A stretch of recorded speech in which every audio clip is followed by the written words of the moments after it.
Hello juniors, so I welcome you all again in the continued series of physiology. और हमारा आज का topic है असेंडिंग ट्रैक्स। सो गाइस, ये थोड़ा सा ट्रिकी टॉपिक है, बहुत बच्चे इसको समझ नहीं पाते। मतलब till the end of final year बहुत सारे स्टूडेंट्स इसमें कंफ्यूज रहते हैं। तो मैं आपको आज इसको बहुत सिंप्लीफाई करके समझाने की कोशिश करूँगा और बिल्कुल डिटेल और स्क्रैच से समझाऊँगा। तो आज के टॉपिक में अपन कवर करेंगे इसका जनरल अपनी अंडरस्टैंडिंग क्या है, इसके फंक्शंस क्या हैं, कौन कौन से मेजर असेंडिंग ट्रैक्स होते हैं, उनके ओरिजिन, कोर्स, टर्मिनेशन और उससे रिलेटेड क्लिनिकल कोरिलेशन। तो गाइज, ये थोड़ी सी वीडियो अपना टॉपिक बढ़ा जा रहा था, इसलिए मैंने इसको दो पार्ट्स में डिवाइड करा है। तो ये पार्ट है अपना पार्ट 1।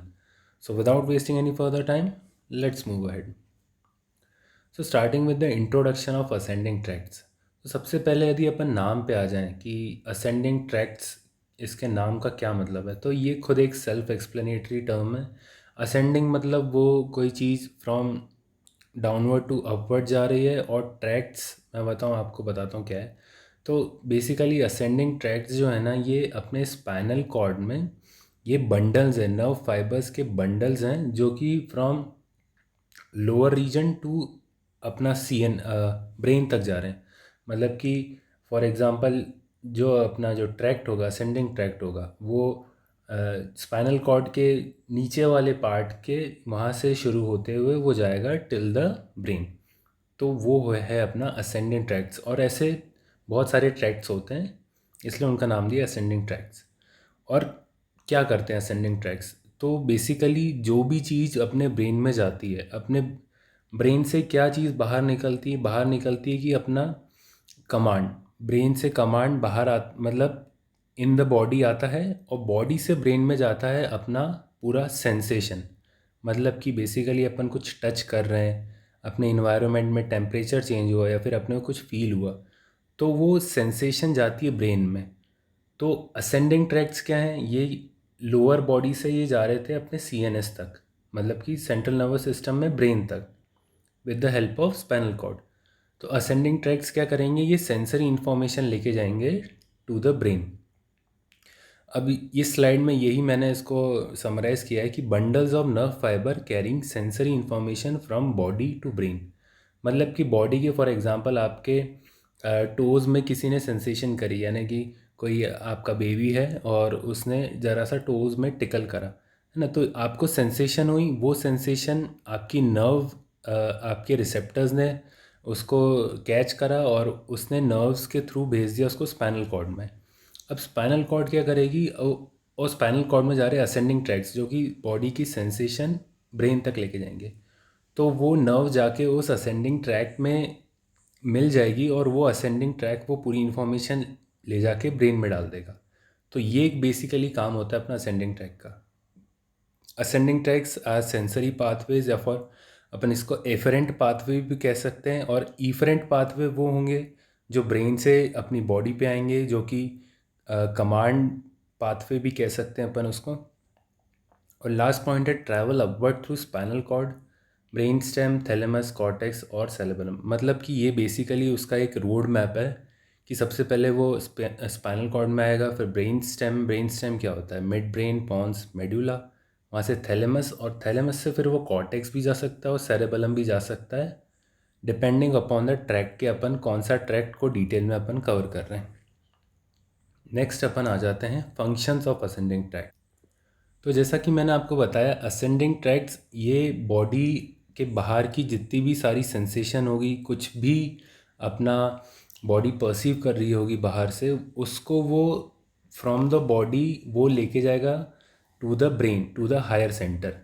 तो अपना असेंडिंग ट्रैक का फंक्शंस कुछ ऐसे हैं कि ये फाइन टच को परसीव करता है, vibration, proprioception, crude touch, pressure, pain, temperature and unconscious proprioception.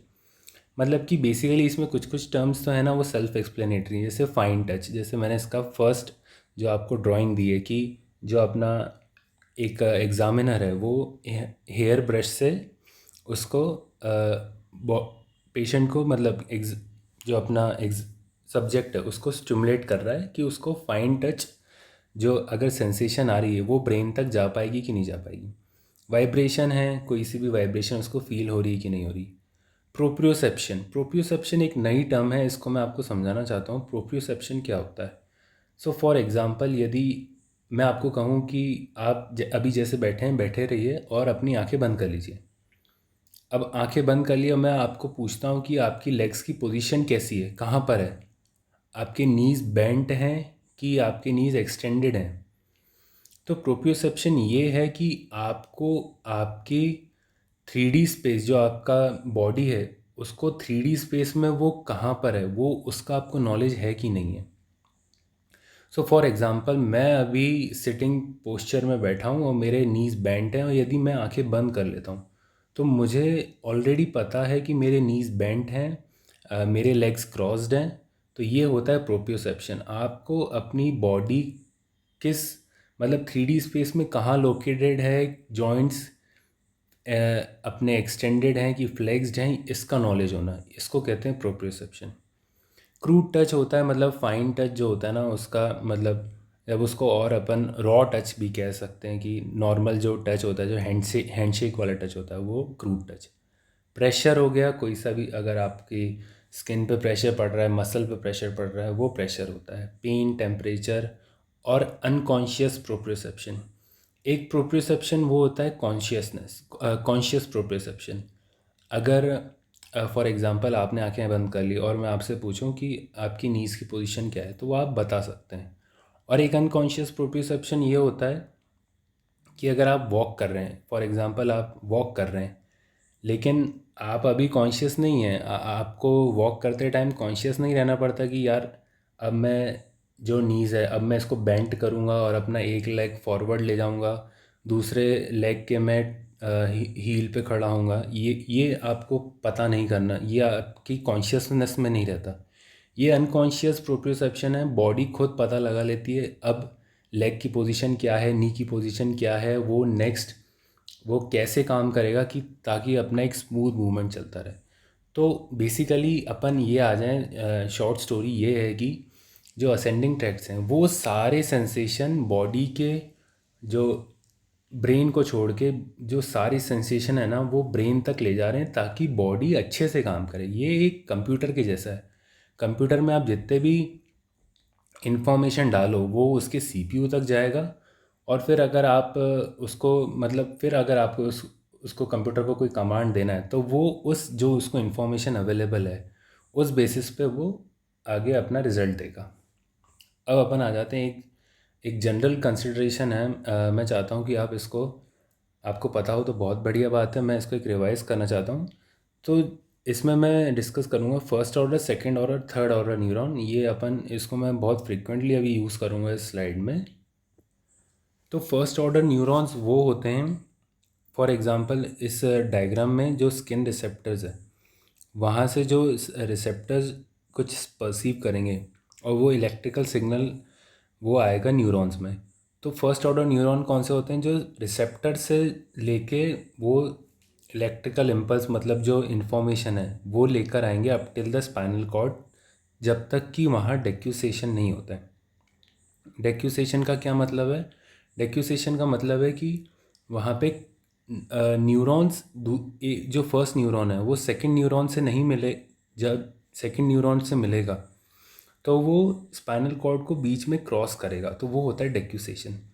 तो जो फर्स्ट न्यूरॉन है और जो सेकंड न्यूरॉन है, जब दोनों मिल, सो तो मतलब शॉर्ट स्टोरी ये है कि जो फर्स्ट ऑर्डर न्यूरॉन है वो रिसेप्टर से आपकी इंफॉर्मेशन लाएगा और वो स्पाइनल कॉर्ड तक लाएगा। स्पाइनल कॉर्ड से दूसरा न्यूरॉन लेके जाएगा, वो है सेकंड ऑर्डर न्यूरॉन। और जब वो सेकंड, जो दूसरा न्यूरॉन है, वो जब सिनैप्स करेगा इन द थैलेमस, तो वहाँ से वो जिस, जो तीसरे न्यूरॉन से सिनैप्स कर रहा है, वो होगा अपना third order neuron. Second order neuron वो है जो फर्स्ट ऑर्डर न्यूरॉन से सिनैप्स कर रहा है, और थर्ड ऑर्डर न्यूरॉन वो है जो अपना सेकंड ऑर्डर न्यूरॉन से सिनैप्स कर रहा है। अब अपन आ जाते हैं मेजर असेंडिंग ट्रैक्स। मतलब यूं तो असेंडिंग ट्रैक्स बहुत सारे होते हैं, लेकिन कुछ 3-4 असेंडिंग ट्रैक्स होते हैं जो वो मेनली, अगर वो डिस्टर्ब हो गए बॉडी में, तो बहुत ज़्यादा आपकी बॉडी अफेक्ट होगी, सीवियरली अफेक्ट होगी वो। और उसके आपको साइंस दिखने लगे, साइंस एंड सिम्टम्स दिखने लगे। तो बहुत सारी अपनी पैथोलॉजी ऐसी होती हैं, अगर इन अपने असेंडिंग ट्रैक्स में गड़बड़ हो गई तो वो पैथोलॉजी हो जाती है। मतलब कि बेसिकली अगर आपका कोई एक असेंडिंग ट्रैक डैमेज हो गया, फिर कट हो गया, तो उससे रिलेटेड आपको साइंस एंड सिम्टम्स दिखने लगते हैं। और ये 4 मेन असेंडिंग ट्रैक्स हैं जो आपको एग्ज़ाम के लिए भी आने चाहिए और क्लिनिकल बेसिस पे भी आपको अच्छा परफॉर्म करने के लिए आने चाहिए। तो इसमें अपने 4 मेजर असेंडिंग ट्रैक्स हैं, और लास्ट के 2 मैं इस टॉपिक के सेकंड पार्ट में कवर करूँगा, और इस वीडियो में अपन फर्स्ट फर्स्ट और सेकंड असेंडिंग ट्रैक्स ही मेनली फोकस करेंगे। तो अब अपन आ जाते हैं एक एक करके। अपना फर्स्ट असेंडिंग ट्रैक है DCML या फिर डॉर्सल कॉलम, और मीडियल लेमिनिस्कस भी कहते हैं इसको। ये फाइन टच, वाइब्रेशन और कॉन्शियस प्रोप्रियोसेप्शन के जो सारे इन्फॉर्मेशन हैं ये ब्रेन तक पहुंचाता है। सेकेंड है अपना स्पाइनोथैलेमिक ट्रैक्ट।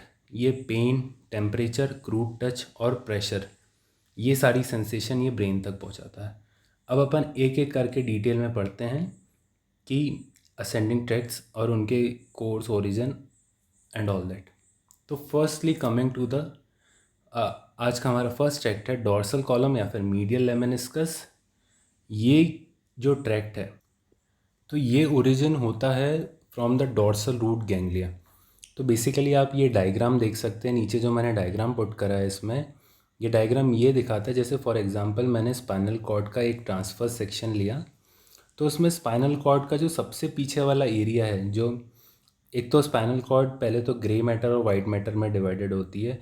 अंदर वाला होता है अपना ग्रे मैटर और बाहर वाला पेरीफेरी वाला होता है वाइट मैटर। तो वाइट मैटर का पीछे वाला पोर्शन जो डॉर्सल पोर्शन है, या फिर इसको पोस्टीरियर पोर्शन भी कह लूँ मैं, तो वो अपना कंप्राइज करता है ऑफ डॉर्सल कॉलम। तो डॉर्सल कॉलम फर्दर डिवाइडेड है अपना फेसिकुलस ग्रेसिलिस में एंड फेसिकुलस क्यूनिएटस में। इसको मैं और डिटेल में बताता हूँ क्या है ये। सो ये बेसिकली फेसिकुलस होते हैं बंडल, है ना, और ग्रेसिलिस है अपना, अगर इसको अपन कन्वर्ट करें तो थिन और स्लेंडर लाइक, मतलब कि एक थिन बंडल है। और क्यूनिएटस एक फेसिकुलस क्यूनिएटस बंडल है, लेकिन क्यूनिएटस का मतलब होता है वेज शेप्ड। तो वेज शेप्ड बंडल है। मतलब डॉर्सल कॉलम जो है ना अपना, वो फर्दर डिवाइडेड है फेसिकुलस ग्रेसिलिस में और फेसिकुलस क्यूनिएटस में। अब इनके क्यों अपन इसको जान रहे हैं, इसका आगे मैं कारण बताता हूँ। अभी पहले अपन आ जाएंगे कोर्स पे। तो कोर्स इसका ये है कि असेंड इप्सिलेटरली। तो 2 डायरेक्शन होते हैं, कि इप्सिलेटरल एक कॉन्ट्रलेटरल। इप्सिलेटरल मतलब उसी साइड का, कॉन्ट्रलेटरल नाम बता रहा है अपोजिट साइड का, कॉन्ट्रा आ रहा है उसमें। Nucleus gracilis and nucleus cuneatus decussate at lower medulla. मतलब कि क्या होता है, सो फॉर एग्जांपल अपना सेंसेशन आया, लेग्स से सेंसेशन आया, वो नर्व आके जुड़ गई अपनी स्पाइनल कॉर्ड के लोअर सेक्शन में, और फिर वो असेंडिंग ट्रैक्ट है ना, वो उस सेंसेशन मतलब उस इम्पल्स को वो लेके जाएगा up till the lower medulla, और लोअर मेडुला पे वो लाके वो नर्व फाइबर्स क्रॉस हो जाएंगे, तो वो होता है डेक्यूसेशन। तो जो अपने डॉर्सल कॉलम के ट्रैक्ट्स होते हैं ये डेक्यूसेट करते हैं एट लोअर मेडुला। और फिर वो एंड कहाँ पे होंगे, वो होंगे एंड होंगे वो VPL ऑफ थैलेमस, या फिर और फिर वहाँ से जा सकते हैं वो सेंसरी कॉर्टेक्स। VPL क्या है, ventro posterior lateral part of thalamus, मतलब थैलेमस के बहुत सारे पार्ट होते हैं, उसके VPL पार्ट पे जाएगा, और वहाँ से फिर वो सेंसरी कॉर्टेक्स भी जा सकता है, या फिर थैलेमस से वो फिर सेरेबेलम भी जा सकता है। और फंक्शन क्या है इसके, फाइन टच, वाइब्रेशन, प्रेशर और कॉन्शियस प्रोप्रियोसेप्शन। तो यार बेसिकली अब अपन इसके फंक्शन याद करने के लिए अपन ऐसा सोच सकते हैं कि ये थोड़े हायर फंक्शंस हैं। तो जो अपने जो पहले दूसरे वाले ट्रैक के थे स्पाइनोथैलेमिक ट्रैक्ट, उसका क्या था, क्रूड टच, पेन, टेम्परेचर्स और ये बाकी सब। तो और फाइन टच, वाइब्रेशन, ये सुनने में थोड़े हैवी वर्ड्स लग रहे हैं ना। Fine touch, vibration, conscious proprioception, कितना हैवी वर्ड है। मतलब कि अगर ये इवोल्यूशन पॉइंट ऑफ व्यू से देखूँ मैं, तो डॉर्सल कॉलम थोड़ी अपनी थोड़ी इम्पॉर्टेंट चीज़ें लेके जा रहे हो, इम्पॉर्टेंट सेंसेशन ऊपर तक लेके जा रहा है। है ना। और अपना जो स्पाइनोथैलेमिक ट्रैक्ट है जो कि पेन, टेम्परेचर और बाकी सब चीज़ें ले जा रहा है, वो थोड़ी प्रिमिटिव सेंसेशन लेके जा रहा है। अब इस पॉइंट को आप अपने ब्रेन में डाल के रखिए, पीछे कहीं संभाल के रखिए। मैं इस पॉइंट पे वापस आऊँगा और आपको बताऊँगा कि इसका टॉपिक में क्या रेलेवेंस है। तो वही ये इस जो मैंने डॉर्सल कॉलम बताया कि डॉर्सल कॉलम कैसे करता है, वो सबसे पहले आएगा। उसका ओरिजिन कहाँ से होगा? Dorsal root ganglia.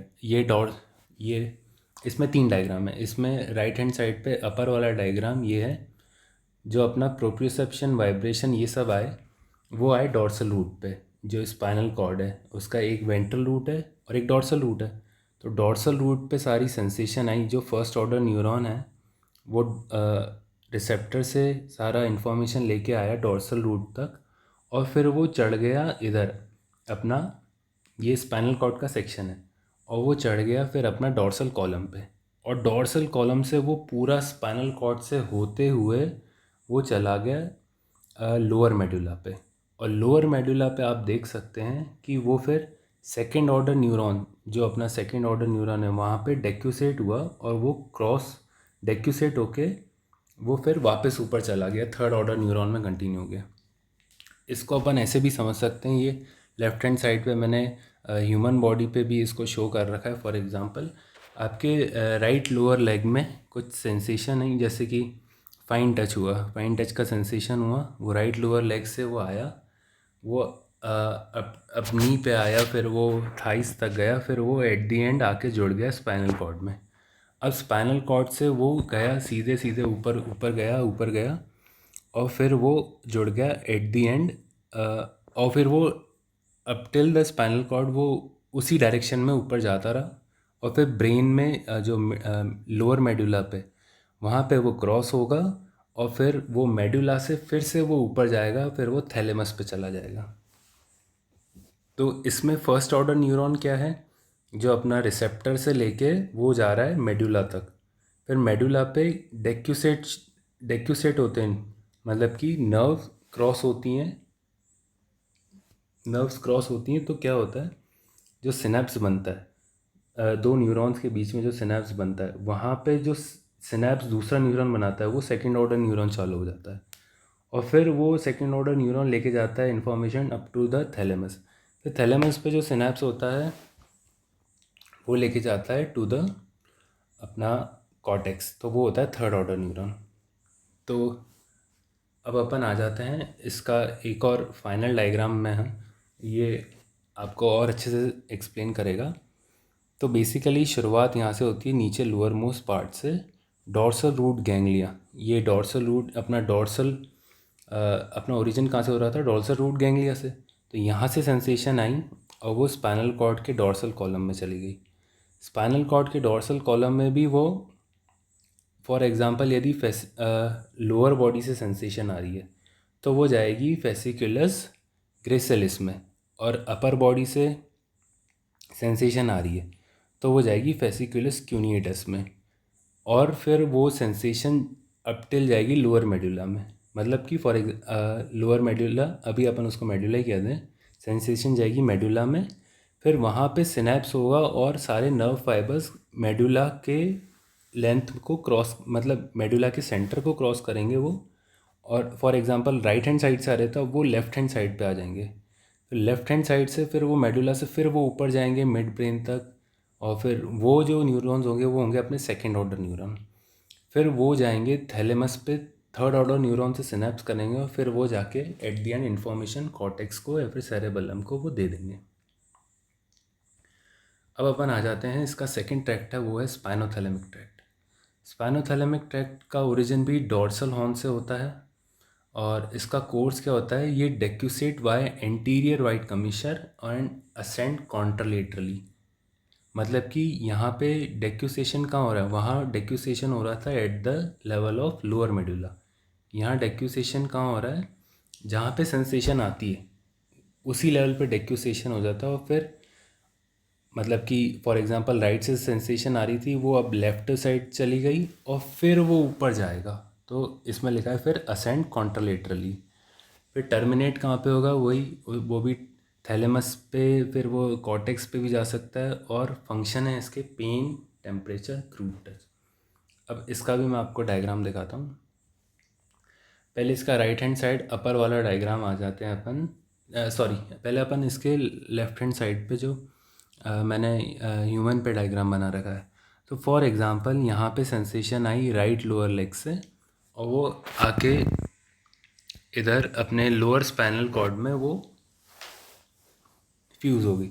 तो वहाँ क्या होगा, फिर वहाँ पे फाइबर्स क्रॉस होंगे, ये इसी लेवल पे क्रॉस हो जाएंगे जिस लेवल पे वो स्पाइनल कॉर्ड पे एंटर होते हैं। डेक्यूसेशन मतलब उसी लेवल पे क्रॉस हो जाएंगे, मतलब कि डेक्यूसेशन उसी लेवल पे हो जाएगा। सेकेंड ऑर्डर न्यूरॉन अपने एट द लेवल ऑफ जहाँ पे नर्व आके स्पाइनल कॉर्ड में जुड़ रही है, वहीं से सेकेंड ऑर्डर न्यूरॉन शुरू हो जाएंगे। ऐसा ही मैंने इसमें बताया, जहाँ पे अगर हैंड से सेंसेशन आ रही है तो वो क्या होगा, वो एट दी लेवल जाएंगे, वो फिर स्पाइनल कॉर्ड से जुड़ेंगे, फिर वहाँ पे डेक्यूसेट होंगे, फिर वो कॉन्ट्रलेट, फिर वो वहीं की वहीं उसको असेंड करते चले जाएंगे। इसको मैंने दूसरे डायग्राम की मदद से भी एक्सप्लेन करा है। जो right hand side upper diagram है, इसमें भी डॉर्सल रूट, जो अपना डॉर्सल रूट है, वहाँ से सेंसेशन आ रही है, लेकिन उसी लेवल पे फाइबर्स, नर्व फाइबर्स क्रॉस हो रहे हैं, फिर वो असेंड कर रहे हैं ऊपर तक, कहाँ तक, जहाँ अपना थैलेमस तक। फिर थैलेमस से अपना फिर अगर कॉर्टेक्स जाना है तो वो फिर एक और सिनेप्स हो रहा है, और तीसरे न्यूरॉन्स हैं वो उसको लेके जा रहे हैं कॉर्टेक्स तक। और इसका भी मैंने इसको समराइज़ करने के लिए लास्ट में नीचे राइट हैंड साइड डायग्राम दिया है। इसमें भी जो अपना फर्स्ट ऑर्डर न्यूरॉन है रेड कलर से दिए हैं, वो जहाँ पे बॉडी पे स्पाइनल कॉर्ड के लेवल पे मीट हो रहे हैं, वो वहीं पे डेक्यूसेट हो रहे हैं, क्रॉस कर रहे हैं, फिर वो मेडुला तक जा रहे हैं, फिर मेडुला से वो थैलेमस, थैलेमस से सेंसरी कॉर्टेक्स तक। कॉर्टेक्स में सारा काम, मेनली सारा सेंसेशन सब कॉर्टेक्स जाता है, क्योंकि कॉर्टेक्स ही मेन सेंटर है। और अब अपन आ जाते हैं, इसका भी फाइनल डायग्राम मैंने लिया है, आपको ये बहुत हेल्प करेगा। तो इसमें भी अब अपन, ये है अपना स्पाइनोथैलेमिक ट्रैक्ट। तो इसमें क्या होगा, सेंसेशन आई डॉर्सल, अपना डॉर्सल हॉर्न में सेंसेशन आई, फिर वो जहाँ से सेंसेशन आई, फॉर एग्जांपल मैं यदि प्रीवियस स्लाइड पे जाऊँ, तो यहाँ से लेग से सेंसेशन आ रही है, तो वो लोअर लेवल स्पाइनल कॉर्ड पे वो जोड़ रही है, तो उसी लेवल पे वो क्रॉस कर जाएगी स्पाइनल कॉर्ड को। लेकिन अगर हैंड से सेंसेशन आ रही है, वो थोड़ा चेस्ट के लेवल पे स्पाइनल कॉर्ड में आएगी वो, और फिर वो उस लेवल पे ही क्रॉस कर जाएगी। तो इसमें भी वही डायग्राम में भी वही शो करा है कि जो अपना सेंसेशन आ रही हैं, मतलब कि जो नर्व्स आ रही हैं, वो स्पाइनोथैलेमिक ट्रैक्ट्स होते हैं, वो उस केस में वो उसी लेवल पे डेक्यूसेट कर रही है, फिर मेडुला, मिड ब्रेन, और फिर वहाँ से होते हुए थैलेमस, और फिर कॉर्टेक्स तक जा रही है।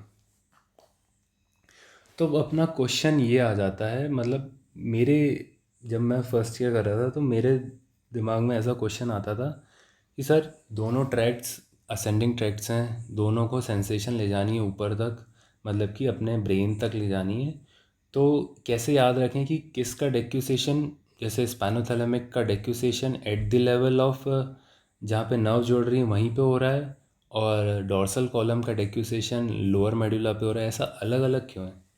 तो ऐसा अलग अलग इसलिए है क्योंकि दोनों के काम अलग अलग हैं।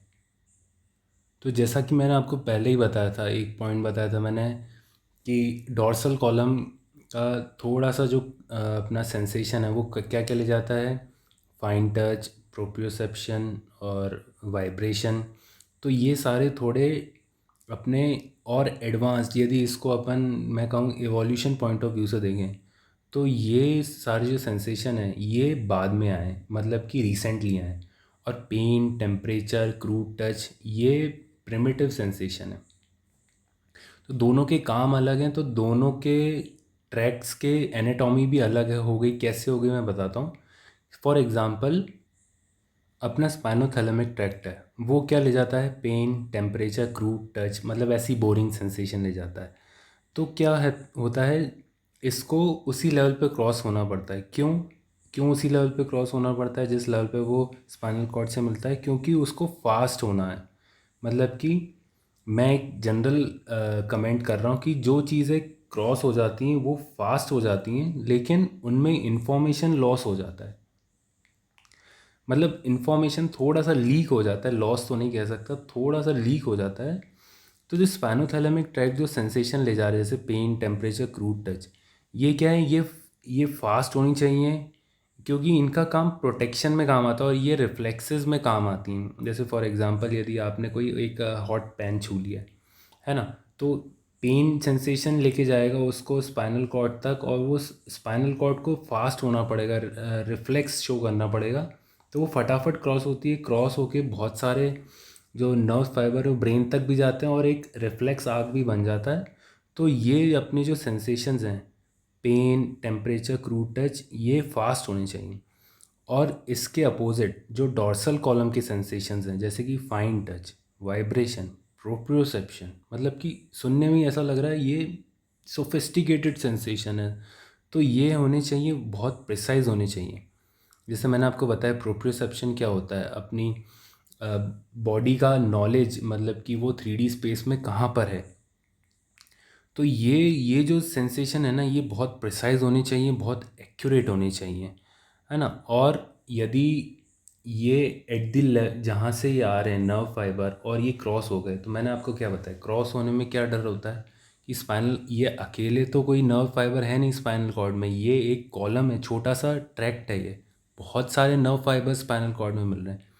तो हो सकता है कि वहाँ पे थोड़ा सा अपने को इन्फॉर्मेशन लीक हो जाए, या फिर थोड़ी सी मिस इन्फॉर्मेशन आ जाए, तो बॉडी इसमें रिस्क नहीं लेती। वो कहती है चलो, अगर ये इस लेवल पे आके स्पाइनल कॉर्ड में जुड़ा है, इसको अपन डायरेक्टली अपर सेंटर तक, मेडुला तक भेज देते हैं। मेडुला क्या है, मेडुला बहुत नज़दीक है सेरेबेलम के। सेरेबेलम क्या करता है, ये सारे अपना बॉडी का कंट्रोल, पोस्चर, ये सब देखता है, और वो प्रोप्रियोसेप्शन से बहुत ज़्यादा इंटरलिंक्ड है। प्रोप्रियोसेप्शन क्या बताया मैंने आपको, जो स्पेशल अरेंजमेंट है अपनी बॉडी का इन 3D स्पेस। अगर बॉडी को प्रोप्रियोसेप्शन का नॉलेज नहीं होगा, तो जो फिर सेरेबेलम काम ही नहीं कर पाएगा। जो आपके अल्कोहलिक्स होते हैं, उनको प्रोप्रियोसेप्शन का नॉलेज ही नहीं होता, उनको पता ही नहीं रहता कि मेरा ये राइट लेग अब इधर रखाएगा कि अभी कहाँ रखा है। तो फिर सेरेबेलम उनका काम ही नहीं कर पाता और फिर वो डिसबैलेंस हो जाते हैं। तो बॉडी क्या करती है कि मुझे जो इम्पोर्टेंट सेंसेशन है, like fine touch, vibration, proprioception, इनको बहुत प्रिसाइजली ऊपर ले जाना है, और इनको लोकलाइज रखना है। मेरे को इनको क्रॉस व्रॉस तो करवाऊंगा मैं, लेकिन इनको मेरे को इन्फॉर्मेशन लीक नहीं होने देनी। इनको मेन स्पाइनल कॉर्ड से जितना हो मेरे को अलग लेके चलना है, ताकि मैं सेफ रहूँ। तो क्या होता है, फाइबर्स क्रॉस होते हैं लोअर मेडुला पे, जो कि बहुत नज़दीक होते हैं अपने सेरेबेलम, और मतलब कि फिर वो ब्रेन से बहुत नज़दीक होता है। तो चांसेस कम है कि, मतलब कि अपना फेथफुली सारे सेंसेशन उनके, जो ये इम्पोर्टेंट सेंसेशन है उनके, वो मेन है अपने डेस्टिनेशन तक पहुंच जाएं।